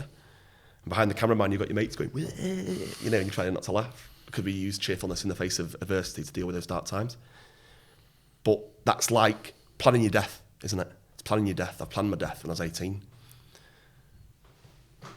So I do think it makes it a lot easier. There was a time in the Royal Marines back then when on Facebook you would log on and it would say, "Rest in peace, Royal." Someone shared it because someone had taken their own life. And then the next day, same again. Next week, same again. There was an absolute pandemic of it. It was all the time, everywhere you looked. It was people you knew as well, going to funerals. You know, you couldn't go on Facebook without seeing it all the time. But it still happens. It still happens. And you become, not that it doesn't upset you, but you become desensitized to the first one. You're like, no way. The 12th, the 15th, you're like, oh, another one. Well, you know. The thing that you see, or the thing I'm seeing at least anyway now, is it's usually blah, blah, blah has died. You're like, he's 37. How did he die? And they're like, you fucking know how he died. No, okay. The only help that I did get... Was it a car accident? It was not a car accident. Yeah, there's no chance. There's been no car accidents. During that time, after then, my missus found out the sort of spot I was in. She didn't know the full extent. And she was like, you need to get help. And she rang the doctors for me because I was helpless. I couldn't help myself. I said this recently. People go, lads need to speak up. They're not going to speak up. Wrong answer. It's the number one symptom of PTSD is you don't want to speak up. The only way I can analogize this, if that's even a word, is like the Dementors in Harry Potter have sucked the life out of you, like that. You're cabbaged. You've been unplugged. There's no way. In that time, I was ringing someone up, going, "Mate, you know what? I'm having the worst day of my whole life. Do you want to chat about it?" Like it's just never happening. Lads aren't going to speak up. We've got to do more to draw it out of them and check on people, even when they seem like they're all right. But she got me the help that I needed because I wouldn't have got it myself. Now, due to the Armed Forces Covenant, there was like a 6-month wait for therapy. I didn't have minutes, mate. I was already there, and I got seen. I skipped the whole queue because they're prioritising veterans now because of this suicide pandemic. That saved my life, 100%. That saved my life. I only found out recently that's why it was. Got the help that I needed. The therapist then got me. She got it. And Who was it with? Was it NHS? NHS talking therapies. Right. And she just absolutely got it. I was like, what's she going to know about the military? What's she going to know about me? I'm going to have to explain what all this means and blah, blah, blah. After the first one, I was like, when can I speak to you next? When can I speak to you next? And some of it was done in a car, parked down a road, crying my eyes out, speaking to her, hoping no one walked past and saw me. I couldn't wait to speak to her again. I asked for more sessions. She was like, it helped. It completely helped. And then there was this big ultramarathon fundraiser in the lad's name, which I built up to doing to give me a bit of peace around it because I felt like I felt helpless. I can't help. They're over there. I can't help. This was my way of probably helping. And punishing yourself, probably. Yeah, putting yourself through something. I couldn't run 9 miles before it. And then by the end of it, I ran 4 marathons in a month. But I had to do it before work, so I woke up at 3 a.m. to run a marathon around me and then go to work. And the ultramarathon was 43 miles. It got cancelled the night before the event, but I couldn't wait anymore. So I ran my own from my house the next day around to my local pub. We raised over 20 grand for Rock to Recovery, and the last page in some people's book about that person is a really sad page. They don't want to open the book and talk about it because it's a sad last page. What we said was we got to write our own last page, and now I want to talk about it.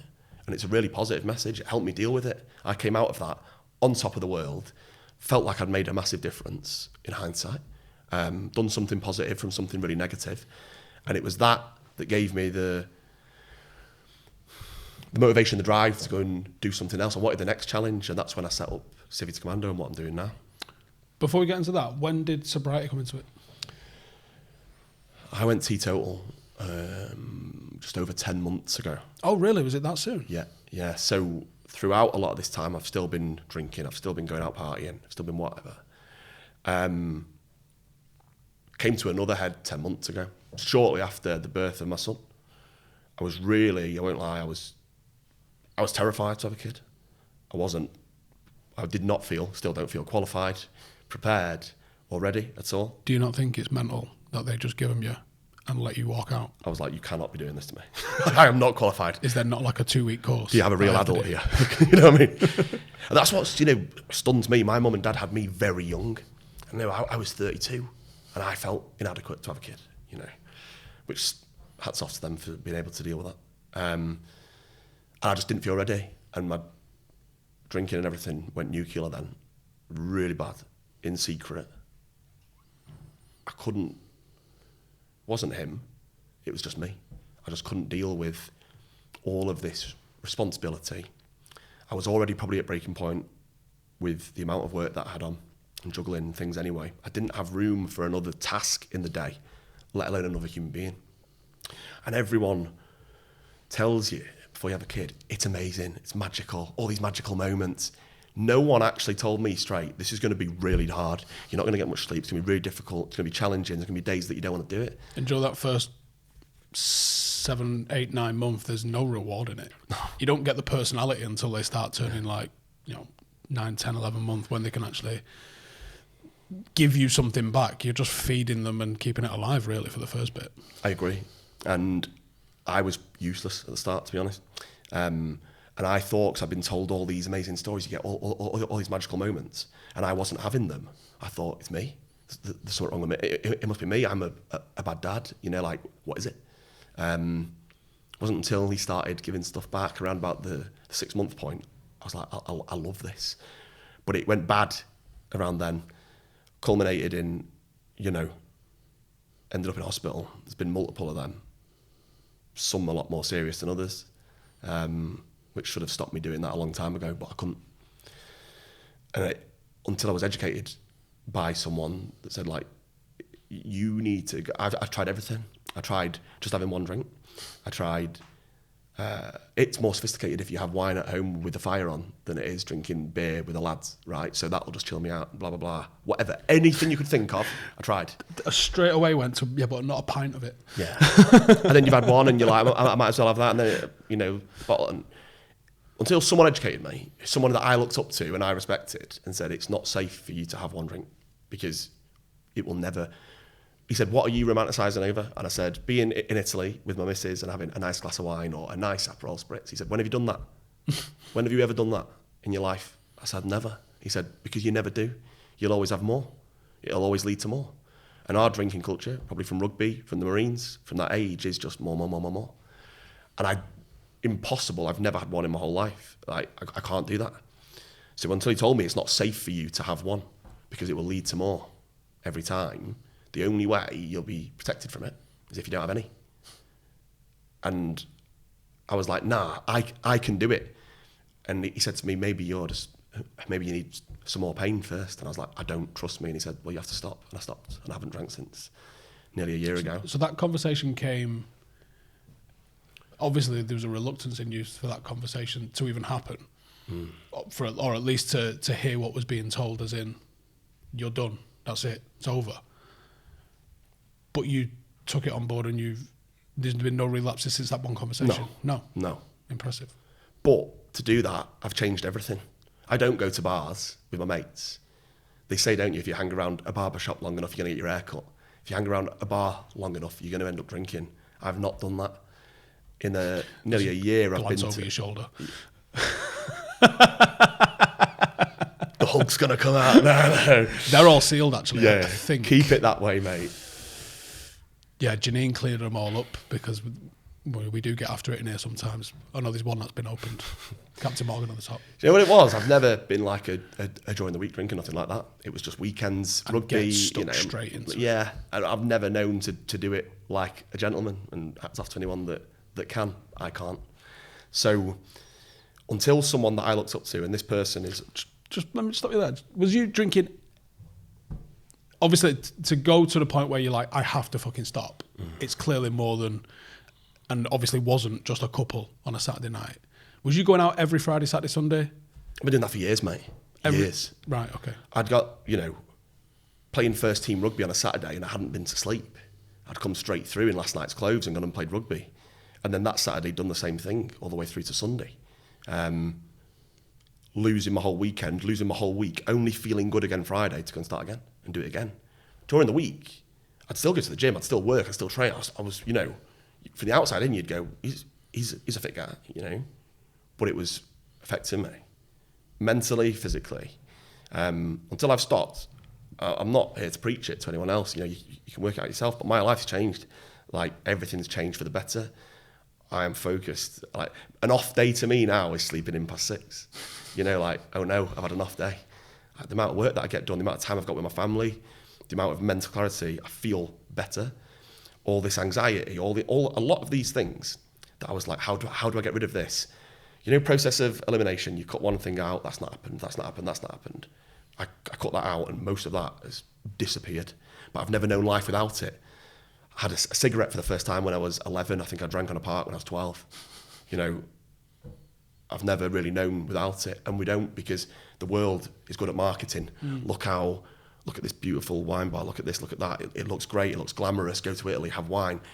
It's all marketing. And the second you can wake up to, it's when you're at home doing it by yourself and you feel depressed, and you can't do anything the next day, that doesn't look like the films. That's not George Clooney. You know, they don't show that bit. They do show that bit in films, but it is always, it's a bum. It's someone at the rock bottom of their life. They don't, but they never, you never see someone going like, apart from like The Hangover and stuff like that, where they're literally showing the carnage that can ensue by getting stuck into it. You don't usually see the someone that's not paid his fucking phone bill, or drunk drove the next morning because he was still over the limit. Like that, there's usually a narrative gets built in a film where they're gonna show that. But that is reality when if you're out on a Saturday night till 5, 6 a.m., you're doing anything at 8, 9 a.m., you're over the limit. Yep. 100%. And I know mates who've lost their license because of getting caught or being pulled over at 9, 10 a.m. the day after. A lot of them. That's how they get you, mate. They used to get us like that up at camp. They knew when we went on summer leave. They knew the night before we'd have a big party, and they'd park up round the corner outside camp to try and get us like breathalyzed. We got the shortcut. No, I didn't say that on here. But the red flags were there for a long time. My behaviour, my mental health, injuries, hospital trips, things like that, I was getting health problems. It was all there, but I was determined, but drink it. I have to drink. I've drank my whole life. I play rugby. How am I going to enjoy life? The only way I managed to do it is by changing my life. I don't go to places. I don't put myself at risk now. Well, we was at our awards do a month ago, yeah, and I got fucking steaming.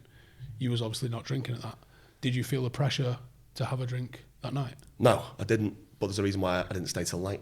The second that, I'm not saying that I was looking to go, but the second it was socially acceptable in my eyes to leave, I left because I had no business there then. After the awards, I had business there. After that, I've got no right to be there anymore. What am I doing? What am I looking to achieve? I'm not drinking. Everyone here is drinking. That's my cue to go. And I never, ever, ever took the right cue to go. I was the last person every single time. Has that been an easy switch to throw? Or have you got a bit of FOMO sometimes driving home? I've never had FOMO because I know this is serious for me. If I want to see my son grow up, I've had to change my life. Yeah, but that's still there, even for people that are going and getting off their fucking nut right now. They still have that thought, they just don't act on it, or they don't have the discipline to be able to see that through. So what's changed in you to throw that switch? I've become educated in it. I've done a lot of learning around it. I've surrounded myself with a lot of people who are sober. I connect with them daily, speak to them a lot, ring them a lot. So you mates with Jay now? Yes, exactly, you know. But to that, through mutual friends. Jay's massive impressed for me. I think he's 11 years sober this week. Massively impressive, and for someone that was getting after it to the level he was getting after it.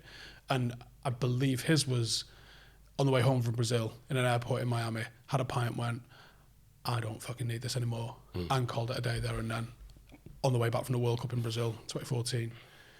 There is a big correlation between people that have managed to go and get their shit together. I think people's relationship with alcohol is incredibly personal to them, and I think, some people can have alcohol and be sound.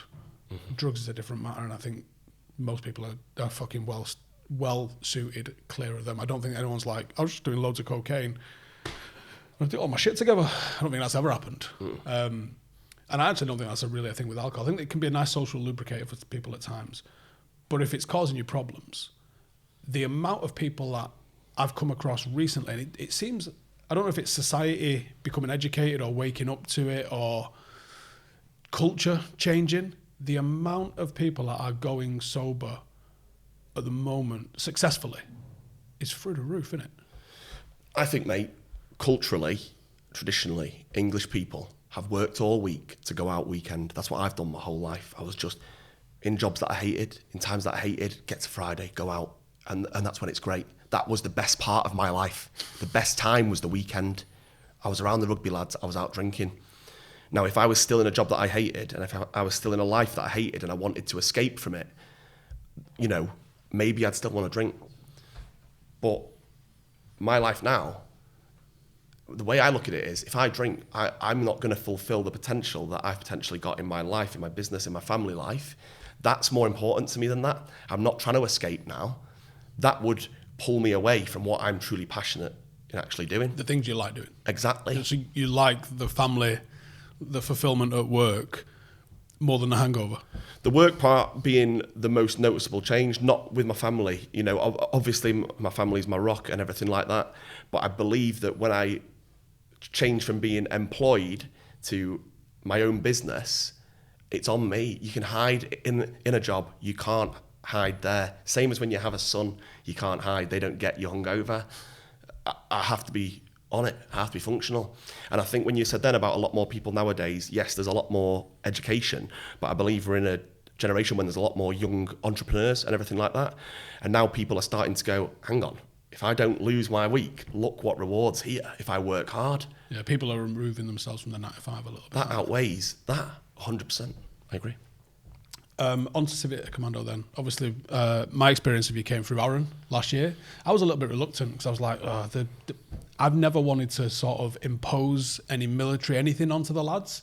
This is football. This is what they do. I was in the military. They're not in the military. And I was reluctant at first. I was like, I don't know if this is the right thing. Aaron was sold on it.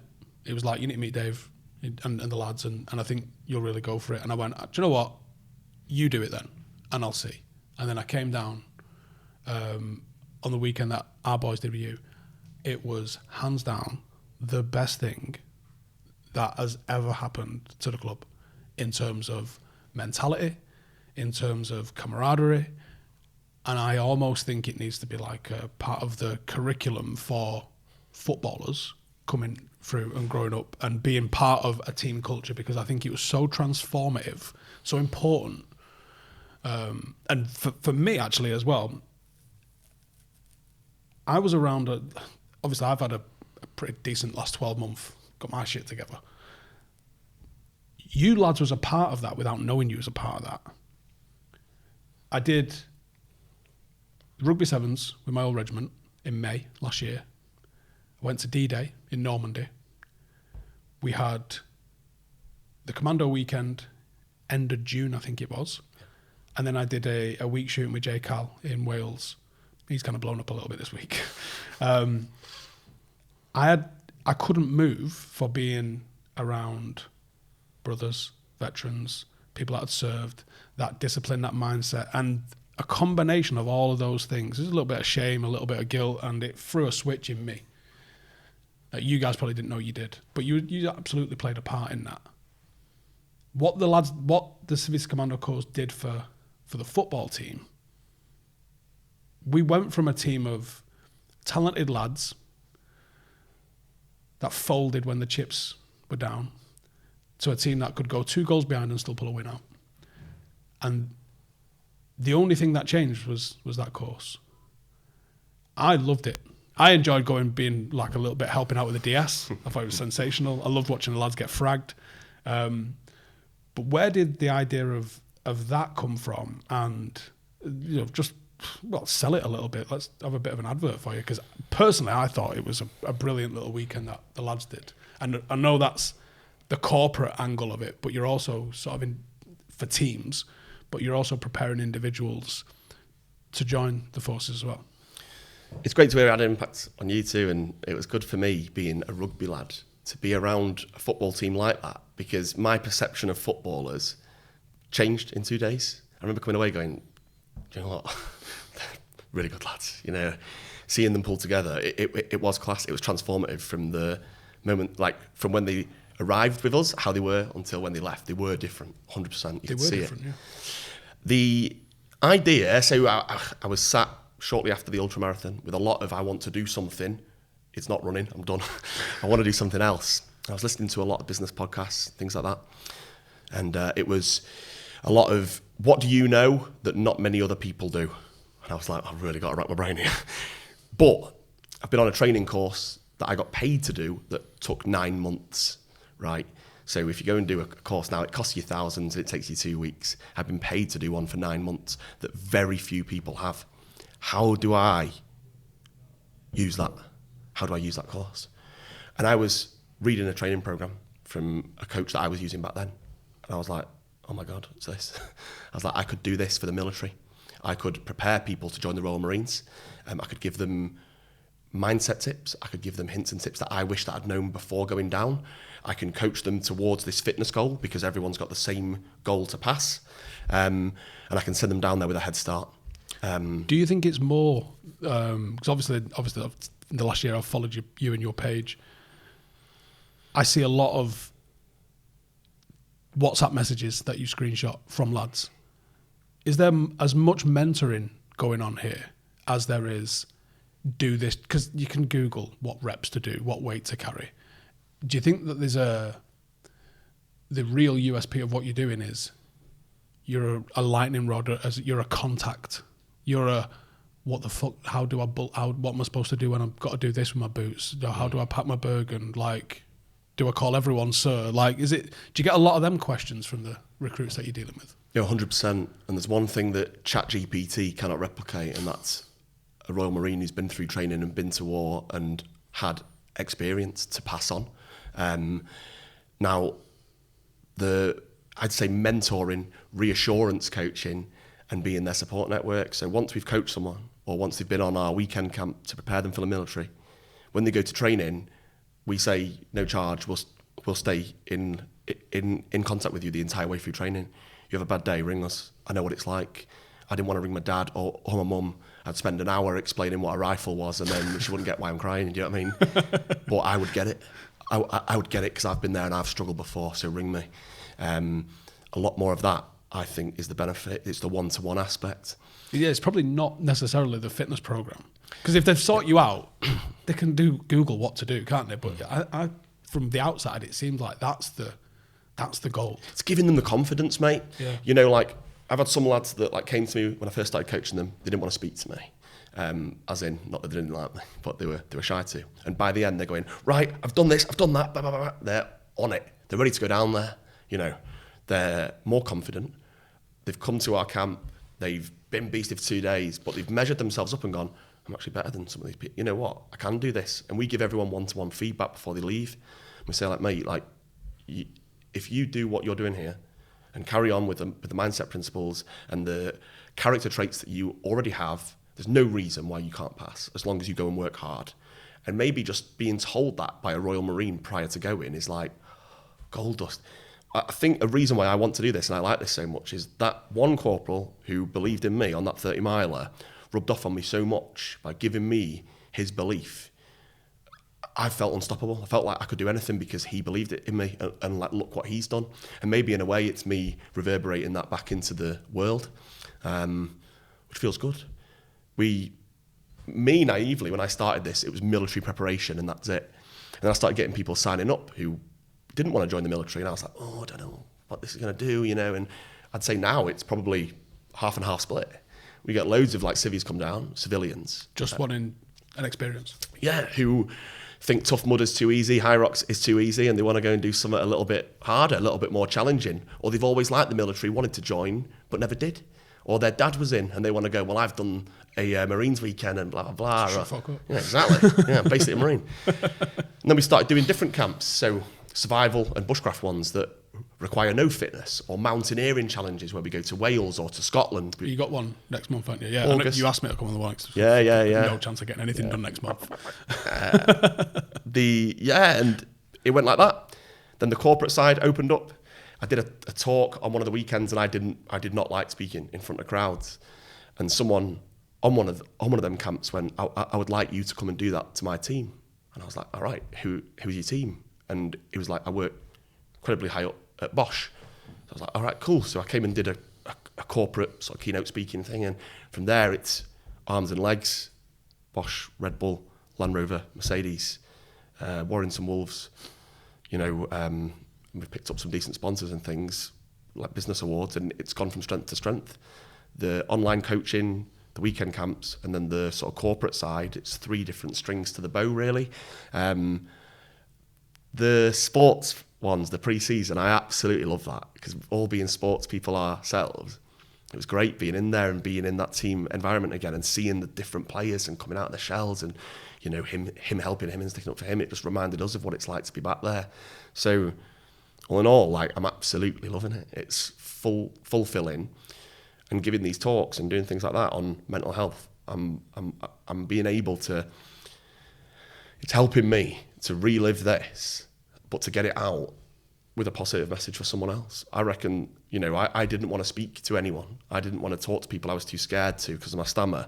And I reckon tens of thousands of people have heard my story now. And it helps me. It helps my speech. It helps my mental health, helps my confidence. And now it provides for my son and my wife. And it's awesome. I love it. Yeah, it feels like you found something that you're aligned with who you are, and that's given you like a real purpose.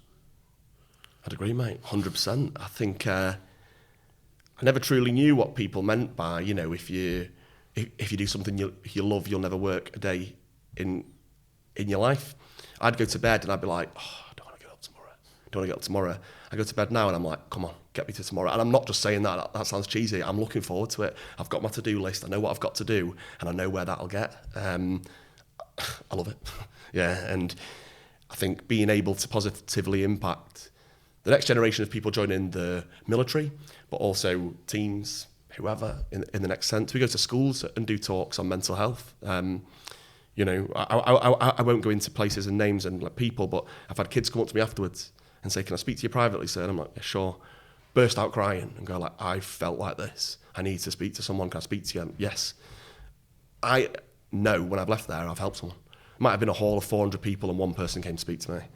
It might have saved that person's life, and it is positive. And that's from someone who was terrified to say their own name in a hall. So for me, being able to speak in front of people is the one thing I never thought I'd be able to do. And now I can get paid to do it, which is nice. It's a hell of a close on the loop, isn't it? Yeah, it's a good full circle. Yeah. One thing I would say is, because obviously now you're involved in recruitment in a way, certainly preparation for people that have already made the decision to recruit. I've recently been asked myself to go and do some talks for recruits, which I'm as confused as I am excited.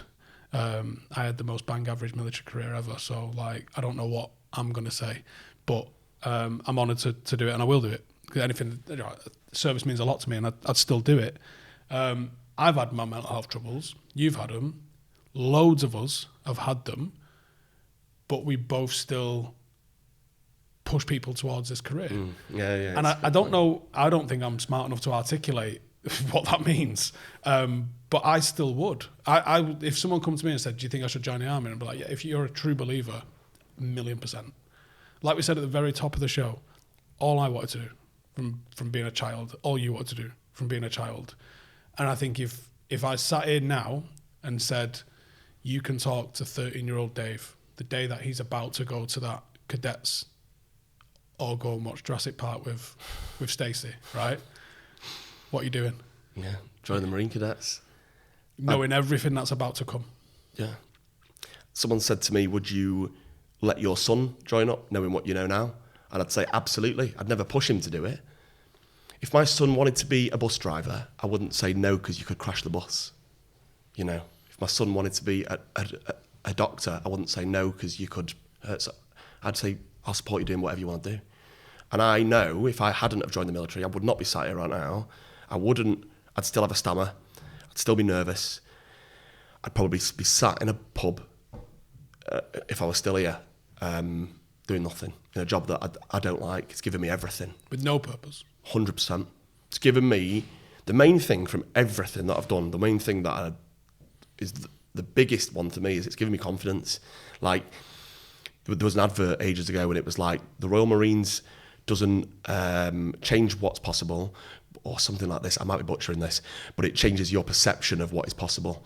And I'd say most Marines now, if you said to them, you have to go and run a marathon tomorrow, no training, can you do it? You go, yeah, go on, I'll have a go at that.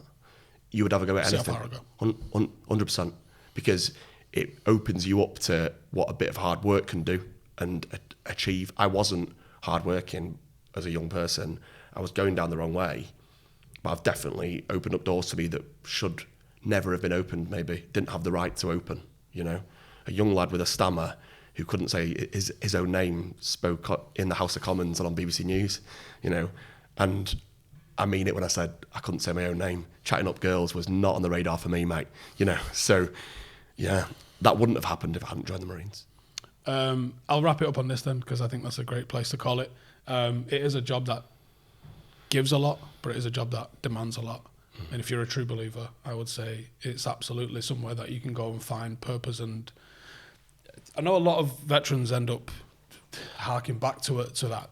We all have to move on. We all have to go and find the next thing. You found it. I think I found it. Plenty of us have found it. But what we did represents, there's so much life in those few years that we all had. I think it echoes through everything else that you go and do, doesn't it? I think there's so many lessons. You know, people that went to whatever university, they fucking waffle on about it forever. I think it's just the same thing for us. Our university was just a bit dirtier, I think. Yeah. 100%. I would say to anyone, if they are struggling with mental health or anything like that, it's hard to do, but to reach out to someone, to speak to someone, test the waters. You know, you'll reach out to us, because 100%. Doors always open. Send us a message anytime. Never turn away someone that was having those problems. Every time I spoke to someone, I was pleasantly surprised with the reaction, and you might be too. Yeah, and that's it. You can say reach out to someone, you'd be like, "What? Oh, my mate Tony's a bit of a dick, though. I don't know. I will take. Reach out to us. Yeah, if we don't know you, we can't judge you, and that's that. So reach out. Me or Dave, we both sort you out, I think. But Dave, this has been brilliant, mate. I've really enjoyed this. Anything else that you want to touch on? No, mate, I'm happy. Thank you for the opportunity. Really enjoyed chatting with you, pal. Nice one, mate. Nice one. Top one.